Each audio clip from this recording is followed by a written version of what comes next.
my channel again. I know it's been a very long time, but I promise this is going to be an exciting video. So get ready and join me.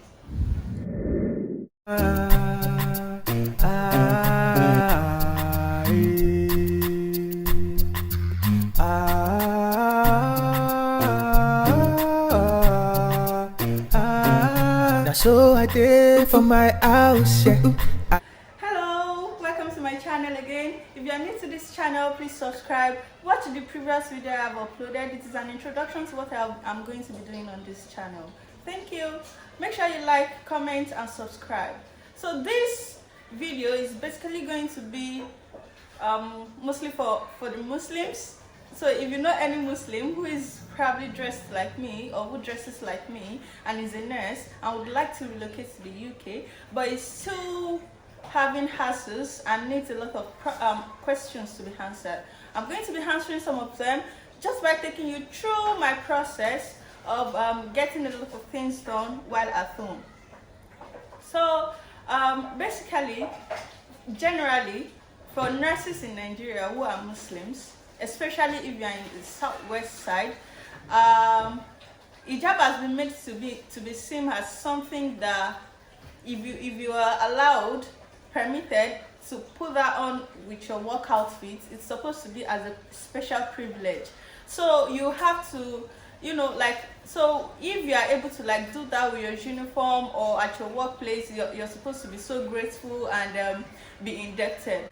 That has in some way crushed some people's confidence. It has in some way incapacitated some people in making decisions to wear the hijab or thinking they are not going to be accepted where they go to. So I'm going to take you through when I went to do my international passport. I actually did my passport at Ilorin, and when I got there, the immigration officer asked me, "Do you want to bring out your hair?" I said no, I don't want to. Even though I don't know at the time if UK or wherever I wanted to take the passport to would allow the passport with the hair covered or something, but I just knew at the point that it wasn't a sacrifice I was ready to make. So I told him no, I was not going to bring out my hair, because what's the essence of bringing out my hair wearing the hijab? That absolutely defeats the purpose of the hijab. So, and he just told me to shift the hijab to the back, just something like this, to make sure that the whole features of my face is exposed. He took the pictures, and in no time I got my passport and I went home. So the biggest hassle I had was when I wanted to do my national ID card, because I needed it for a proof of address.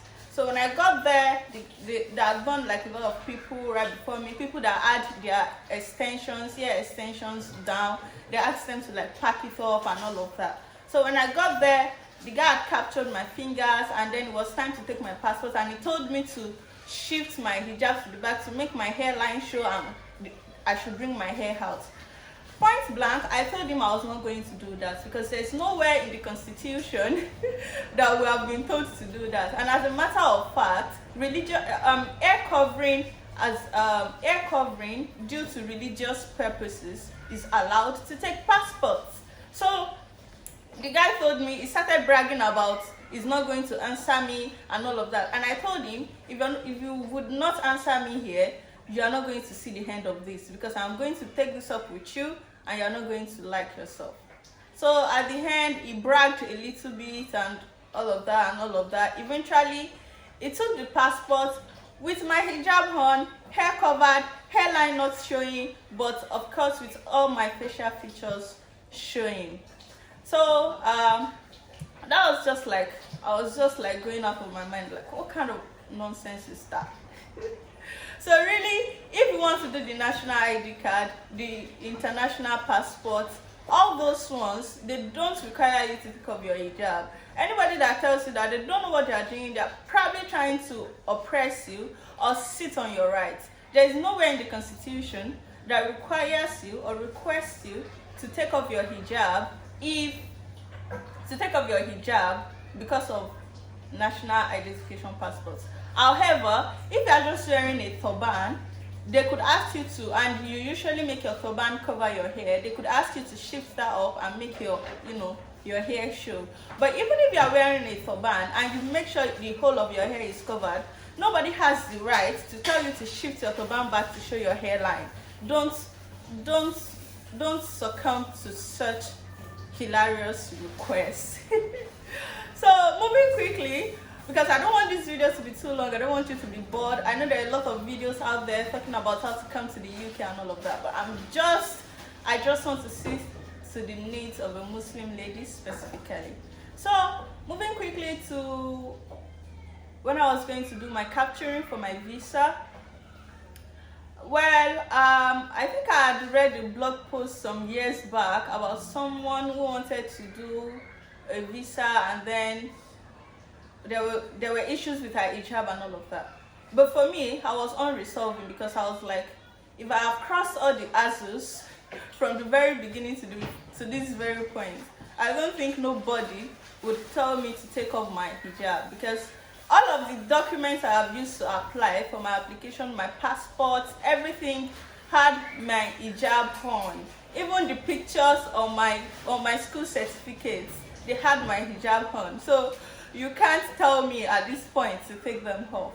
But interestingly, when I got to the visa office, there was already like a guideline at the entrance of the biometric capturing room that shows what is allowed and what is not allowed. So apparently, what they do not allow was the niqab.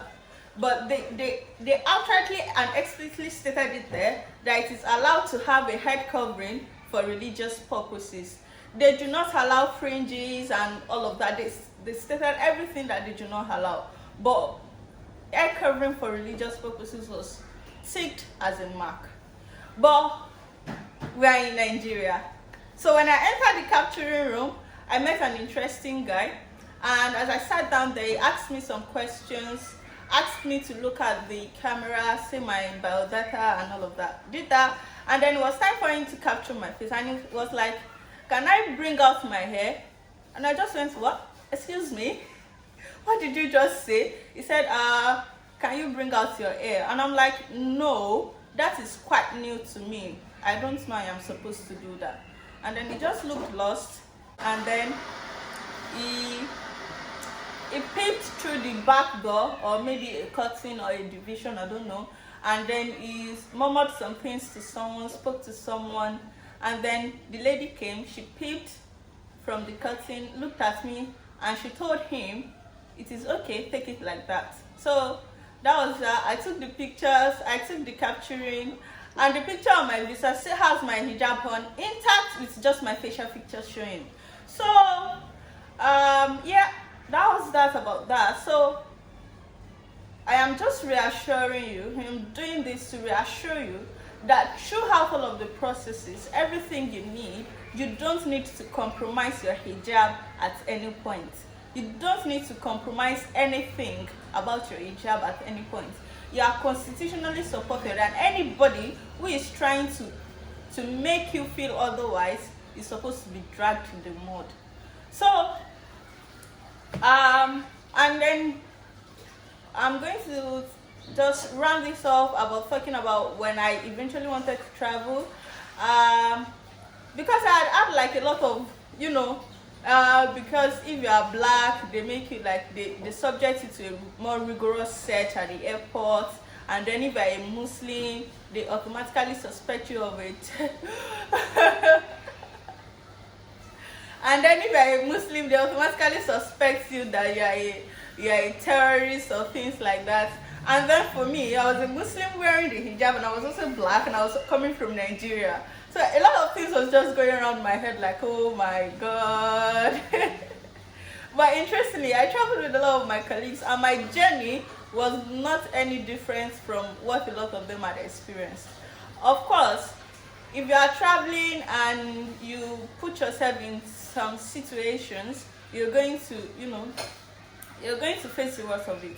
But I don't think with the journey I had that it had anything to do with what you appear like or what you look like. Recently, I was just with a friend, and she told me about a friend that had issues at the airport, and they had to like detain her, search her thoroughly, and all of that. So this person is not even a Muslim; she's not even covered at all. So that is going to depend on a lot of things, on what you had in your luggage. if they see anything that is like if they see anything that they think is harmful or is contraband and all of that, of course they are going to subject it to rigorous search and all of that. However, if they found something that could be harmful in your luggage, and then some of them could be biased enough to put your appearance into account and make an immediate judgment about you. But notwithstanding, if you are abiding, follow the rules, you will not carry any contraband and all of that, your hijab is not in a single bit an hindrance to you traveling. And that's about that. However, there's something I used to say. Just bear in mind, there are phobics, homophobics, Islamophobics everywhere. Like, there are people that just looking at you, they hate you. Even back at home, even here. So when someone like tries to throw an hate thing at you, you look at like it is the person, it is not you. So that's that about that. I hope I have not talked too much or bore you out in this video. I hope to see you in my next video on this topic, on this range of topic. It's going to be about my experiences so far since I got here, how Islam has been, how I've been able to, put my faith into practice, working, everything, and how I found everything. So I'm going to be talking about my experience as a Muslim nurse since I got to the UK. See you in my coming video. And before you go, make sure you subscribe if you are not subscribed. Make sure you like this video, comment, and share to your friends and family.